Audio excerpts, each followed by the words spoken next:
Raider Nation, thank you for joining us on the Only Nation podcast, brought to you by the Raider Ramble. My name is Heidi, but you may know me as Kevlar Prom Dress or even Raider Ladybug. I'm here with Raider Homer and T3 Raider Facts, and we're ready to talk some Raiders football together. Always ready to talk Raider football. And yeah, we just keep getting closer and closer. Yep, it could actually happen. Greetings to you both and to the entire Raider Nation. I'm happy to be here, and I am ready to go. And we are happy that you are here with us. Oh, yeah. Yeah. All right, today on the show, we will get you caught up on NFL and Raiders news, and we'll have a fresh Heidi's High Five and Homer Did You Know segments. Building on the Homer Did You Know segment, we've got some great questions sent in by Raider Roo to really try to stump him. We'll even let T3 try to help him on them because they're pretty tough. I will do my best. All right, Roo. Thanks, Raider Roo, for trying to stump me. And Raider Nation, be sure to contact us at 904-701-8667. 904-701-8667. You can email us at theonlynationpodcast@gmail.com, and be sure to follow us on Twitter and Instagram at OnlyNationPod. Make sure you subscribe to our YouTube channel, The Only Nation Podcast, and be sure to like and subscribe to us on all your favorite social media accounts and podcasting apps. And don't forget to send us a message with your name and address, and we'll get you a free sticker sent out to you. And maybe some other stuff, too. I just actually ordered some more Raiders goodies. They should be here in the next week or two. We need like a Only Nation Podcast poker chip or something. Okay. You can buy them. Okay. Or not. All right. All right. In the latest Raiders news, pretty thin on information being the off season and stuff. But the NFL has extended the off season another 2 weeks, but having training camps in June is a real possibility. Now, where those training camps will be held for the Raiders, nobody really knows. In fact, training camp may possibly be moved from Napa to the Raiders' new facilities in Henderson for this season already. The Raiders play in Las Vegas, but their headquarters are in town right next to it called Henderson. And if you haven't seen the pictures of that facility, they are incredible. Everything about the Raiders move is incredible, but their headquarters and the new practice facility are off the chart. The facility looks great. I would love to move to Henderson, and watch the Raiders practice. That would be awesome. As far as them moving from Napa to Las Vegas, possibly this training camp, I guess that's what they got to do considering COVID, right? I'm thinking that's what it is, right? Yeah, logistically, I think it makes the best sense. And actually, the California governor, he's been pretty good about opening up the state now. So having training camp in Napa is probably realistic. But what I heard in this interview or something was that they're considering moving the training camp to Henderson because they want everyone to be settled in and not be so amazed by everything that's going on. They want people to become used to it and not have it be a distraction. And so that makes sense. Oh, yeah. If it's ready, I can totally see why they would do that. Yeah, get there as soon as possible, right? And just, start getting used to it, break it in, get rid of the awe factor. Yeah. And, let's get on there. Let's get on there and start winning. If you had told me a year ago that the Las Vegas Raiders players could show up in Vegas and work out and have zero distractions, I would have said you're crazy.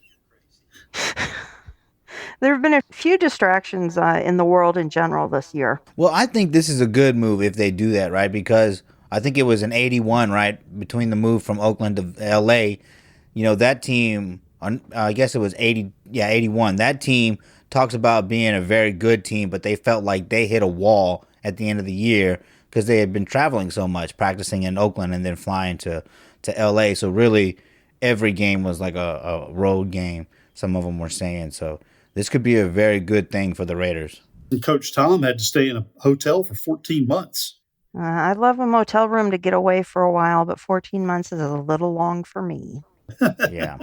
In other news, Derek Carr has posted videos on his personal YouTube page of working out with some of his receivers in the desert. He's joined by other Raiders including Hunter Renfrow, Zay Jones, and Darren Waller. I really like this. When Derek gets a rhythm with his wide receivers like he did with Amari Cooper and Michael Crabtree, even though they dropped a lot of balls, we succeed. And we were supposed to have, mini camp and all that, but all that now we're talking about extending the off season another 2 weeks. So this is very, very important for Derek Carr and the wide receivers to build that chemistry, to know where the ball's coming out, where the guy likes to cut, where he likes to sit down, just to get a feel for each other. All that's very important, especially with Hunter Renfrow and Darren Waller. Now, Zay Jones, I very much appreciate what he's doing, but who knows if he's going to make the squad. Hopefully, though, but because he is putting in early work. This reminds me of the older Raiders, right? The Raiders that would play, practice, and then stay after practice and work more. Of course, they're not practicing yet, but they're working together when they don't really have to. This is the kind of stuff that builds winning teams. I hope he makes the squad, if for no other reason than he has been putting in a ton of work here in the offseason. Yeah. Heidi? No, I mean, I think it's good. It shows initiative, leadership, and also shows that they're not going to melt when it's 110 outside. True. So the NFL released their list of the top 25 players under the age of 25. No Raiders were named to the list. Not even Josh Jacobs or Max Crosby cracked the list. You know who did, though? Nick Chubb. Any reactions on that? Now, Nick Chubb is a good running back. I'm not saying he isn't. But compared to Josh Jacobs, come on. Seriously? Yeah. Now, I saw the list, and there are a lot of good players on it. Mahomes and McCaffrey and Nick Bosa, I get it. But no Raiders, no Josh Jacobs, no Max Crosby. And really, those are the main two. But you know what? As Raiders, they have to go out and earn that respect. Better yet, they just need to take it, because that's what Al Davis would tell them to do. So that's exactly what I'm looking for in 2020. Use the 2019 snubs as motivation and just go out and take what you want, baby. Yeah, good call. Exactly. That's what they need to do. Yeah, I mean, the NFL is not going to give us any respect. Josh Jacobs should have won Rookie of the Year, but he didn't. So yeah, of course he's not going to make that top 25 list. That's just the way the NFL works. I know we've talked about them wanting the Raiders to win in Vegas, but that doesn't mean they're gonna, put all of our players on a pedestal. But it's just something that we're used to as the Raider Nation. Yeah, snubbed again. Yeah. Not even fair at all. But it is what it is. It's like you said, when the NFL doesn't give you respect, you got to go out there and earn respect. So make the NFL respect you and make it count in the wins column. Let's do that. And that's really all that matters. I think we're going to make some progress in that area this year. Oh, yeah, I do too. Okay, and the team did not have a lot of transactions this week. I actually checked the transaction wire just to make sure I didn't miss anything. The only ones we had was tight end Nick O'Leary. He was signed about 2 months ago and placed in the tight end room that has, a dozen people by now? Anyway, he has decided to retire from the game, and he was placed on the reserved retired list. And to take his place, tight end Paul Butler was re-signed again. I didn't count up how many times he's been signed and released, but I think it's around 6 times now. And he was even active for a game last year, like game 17. I believe so. But never got to play. I think he's just trying to do his best and catch on with a practice squad somewhere. And, he sticks around. Just might happen. Maybe this is his year. Could be. Seems like a good kid. One of his friends messaged my Facebook page about a year ago and was just telling me about him. And he sounds like a really good guy. I'd like to see him do well. He's definitely big. Oh, yeah. He's a big boy. He is, as they would say, swole. Swole. Swole up. Whoa. I'm just glad we signed Jason Witten. We have Darren Waller, and hopefully Foster Moreau can come back. These guys are camp bodies, or practice squad guys. But, we're scraping the bottom of the barrel for content, so, we're going to talk about them. But our tight end room is looking good, even though, we got 12 guys, as you say, in there. But it's just packed. Yeah, this is going to be like a strong suit of our team, the tight end. Gruden says he wants to run 3 tight ends. I believe him. I believe that he wants to do that, especially with Josh Jacobs. It's going to be interesting to see how all that pans out. Hopefully, Paul Butler ends up, having a good career, but it's not very likely, being signed 6 times and over what, only like 3 or 4 years? Not even 4. Wow. Well, good luck to him, though. He's got heart. You got to give it to him. Oh, yeah. Yeah, never quit, follow your dreams. Okay, and that brings us to the first very important segment of the show. T3, do you have another Heidi's High Five ready for us? Absolutely. Let's hear it. This is T3 Raider Facts with this week's version of Heidi's High Five. Number one, before the Las Vegas Raiders signed Prince Amukamara, the cornerbacks room had an average age of 23, and general manager Mike Mayock, head coach John Gruden, and defensive coordinator Paul Gunther knew that the unit needed to add some veteran experience. So this Prince will get a fresh start with Gruden, Gunther, and the Raiders. Did you see what I did there? Fresh Oh, Prince. yeah, Fresh Prince. Aha. That's awesome. Number two, NFL.com senior analyst Gil Brandt recently identified 12 players returning from a significant absence in 2019 who are primed to make the biggest impact in 2020. On the list is the Raiders' Jonathan Abram.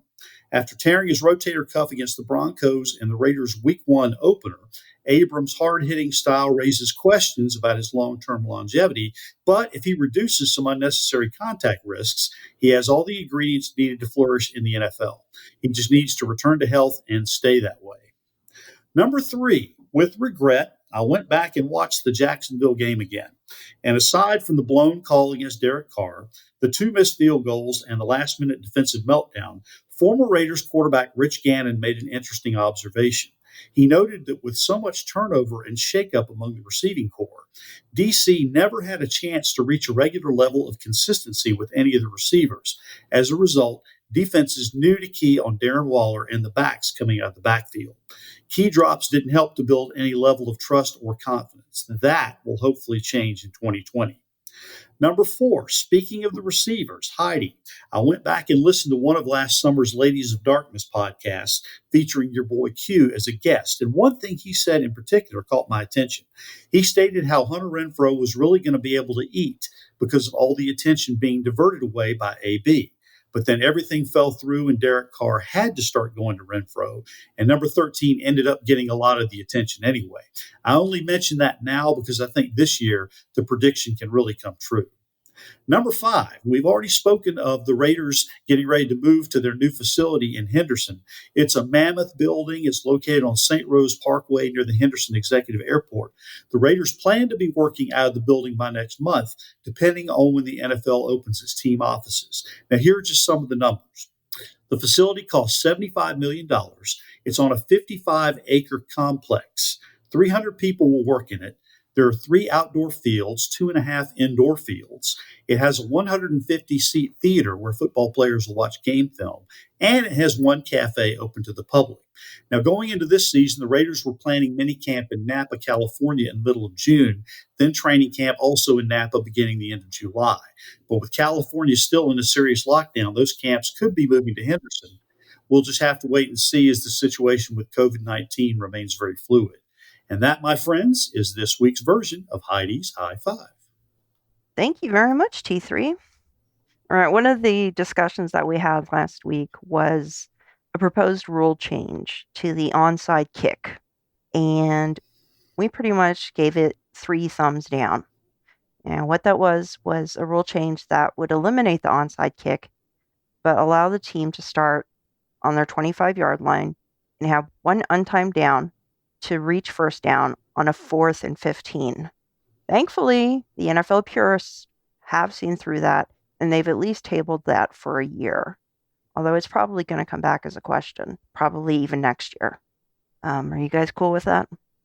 As long as they tabled it and didn't go through with it, I'm good with that. Yeah, just table it forever. I agree. That's step 2. But it's out of the realm of possibilities this year. But one of the rule changes that was adopted, it is a change in bringing back players from the injured reserve list.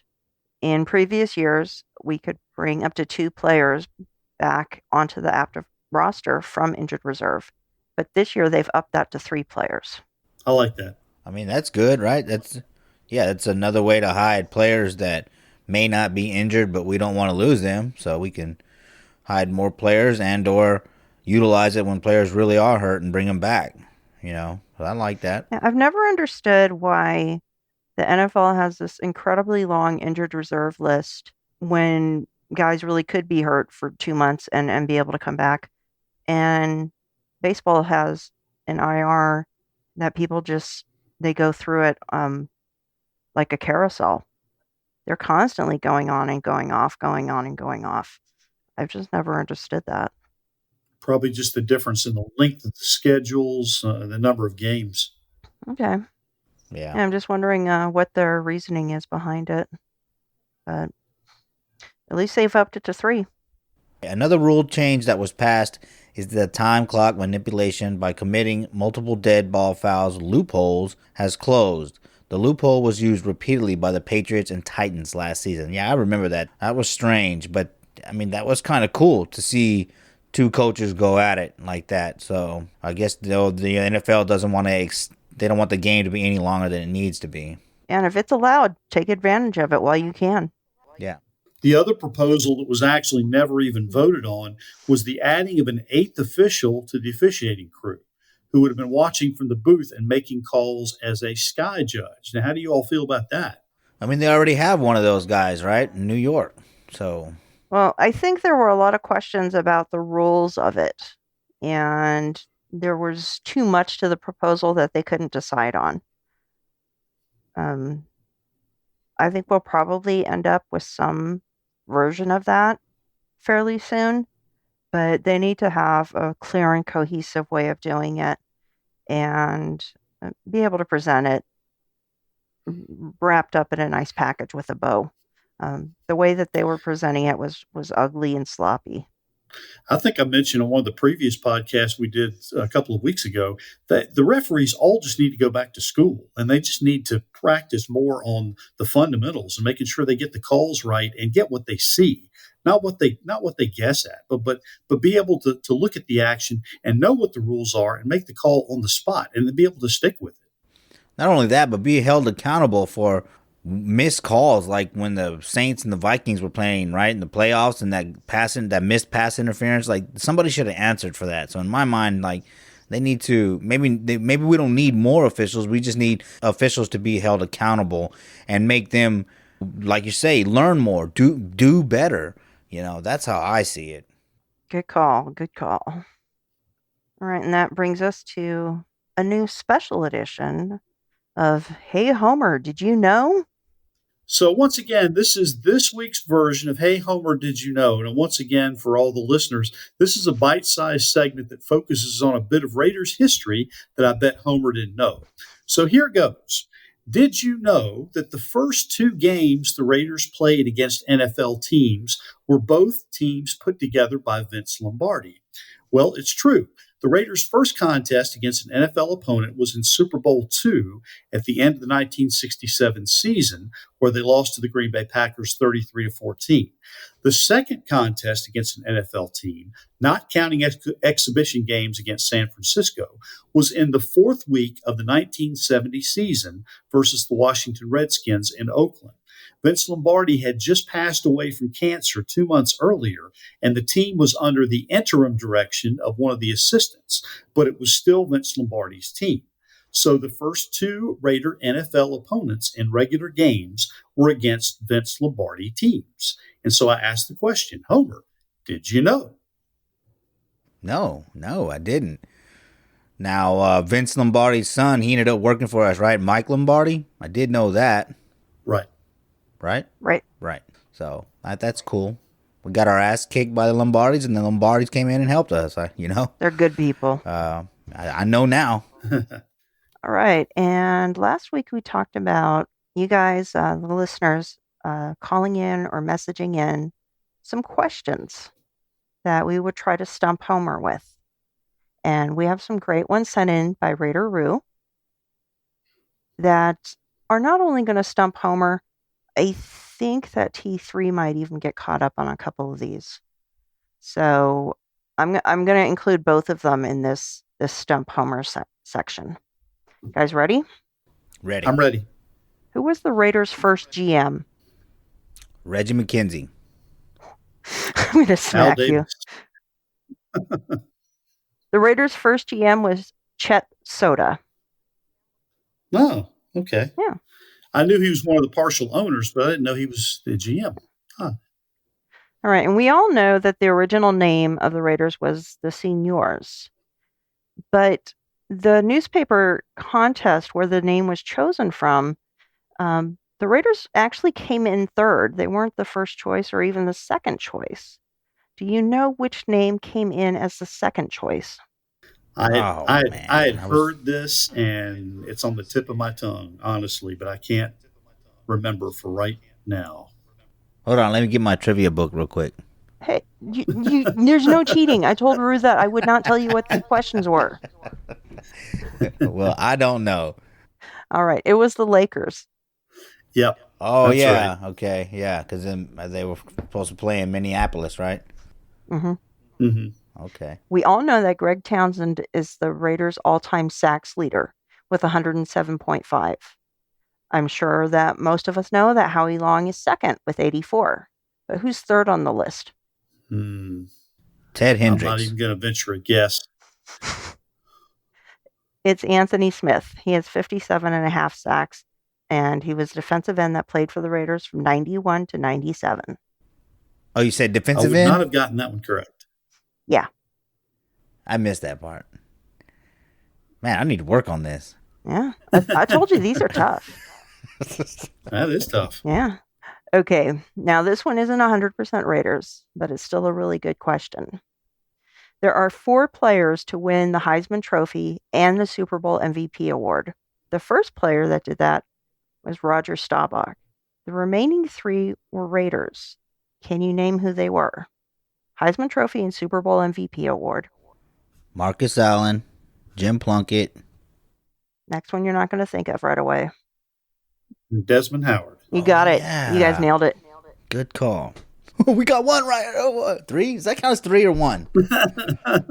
Huh? Those were some tough questions. I'm impressed. Way to go. Good Way job, to go, Raider Raider Roo. Roo. Yeah. You You even stumped us, stumped but I mean, it T3. wasn't that hard to stump me. Yeah, I was gonna say. Yeah. You know. Now I know how Bear felt on my show the other night. All right, everyone. So we were able to stump Homer and T3 on 3 of the 4 questions today. Why don't we open the door for more of these questions? Everyone, you can call in to the show. You can text us on Twitter. Send in your questions, and we'll see if we can stump these guys again. Hey, Homer, we got 1 out of 4. That gets us in the Baseball Hall of Fame. That'll work. maybe we'll get in the podcasting Hall of Fame. I see what you did there. All right, Raider Nation, we want to hear from you. Raider Roo stumped us. T3 was giving us great calls, and now he's on the show. So we want to hear from you. 904-701-8667. We want to hear from you guys. Any kind of questions you have, ideas for segments, or even some merch you'd like to see, maybe. Just let us know. We want to hear from the Raider Nation. Put us under the microscope. Yeah, now it's time for everyone's favorite segment that I came up with. Mm-hmm. Heidi's Heroes. Believe it or not, I'm walking on air. I never thought I could feel so free. Flying away on a wing and a prayer. Who could it be? All right, Heidi's Heroes can be either on or off the field. This week, they are definitely off the field. This past week, America has been rocked to its core after the death of George Floyd at the hands of Minneapolis, Minnesota police. A brutal video was filmed of Mr. Floyd, a black man, being killed while a white police officer pinned his neck to the ground for 8 minutes and 46 seconds. This has understandably led to extreme racial tension and numerous protests throughout the country. In light of this background, the following tweets by Zay Jones show how 2 incredible people have dealt with this crisis. He tweeted, "I was just at a local home goods store with my cousin getting furniture for my place.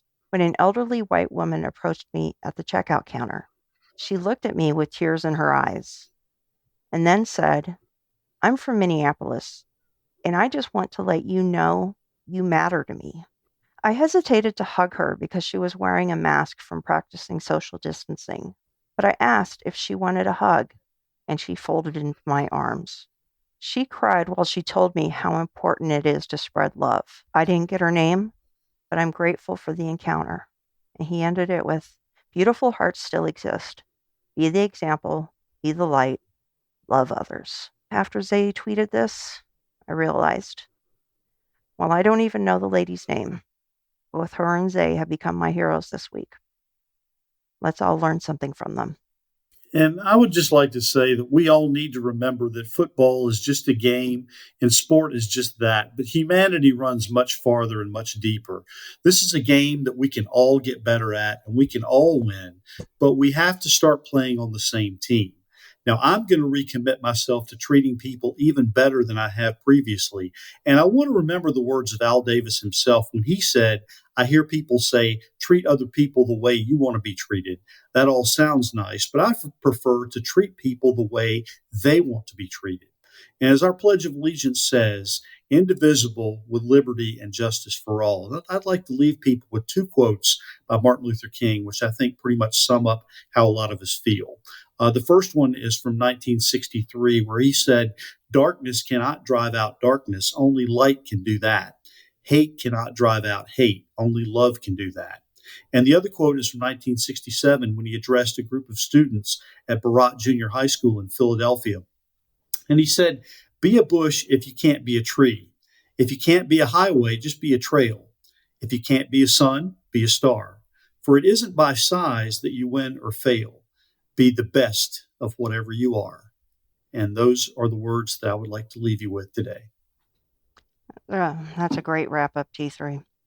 This is a touching story. It's important to, yes, love each other, be the light, be an example. This is not the world I want my daughter to grow up in, and this is not the world anybody wants their children to grow up in. So we got to do something. And yeah, the Raider Nation, we grew up in this family that is accepting, that's diverse. So we can be leaders in the community and help spread love and be a light and be an example and show the rest of the world that even though we dress the way we dress, man, we care, we love, and we reach out and help. And, prayers to George Floyd. The way that all that happened, that was atrocious, and that was something that can't happen anymore. That's got to stop. I mean, that guy, I remember him, he was a rapper over here in Texas for a while, with DJ Screw. So I'm pretty sure that was a strange, that was just strange overall to see how that happened, how he went from that to that. And so hopefully there'll be some changes made in how police handle everyone, and especially African American people. Okay, thanks again to our listeners for joining us on the Only Nation podcast. Be sure to listen to our next episode where we will keep you informed about what's going on with the Raiders and the NFL. Thanks again to our listeners for joining us on the Only Nation podcast. Be sure to listen to our next episode. Our Google Voice number is 904-701-8667. You can find us on the Only Nation podcast at gmail.com. You can find us on Twitter at Only Nation Pod, on Instagram at Only Nation Pod, and on YouTube on the Only Nation podcast. Be sure to like and subscribe to us on your favorite social media account and podcast app. And don't forget to send us a message with your name and address, and we'll get a free sticker out to you. Stickers. So until next time, everyone, go Raiders. Go Raiders. Go Raiders.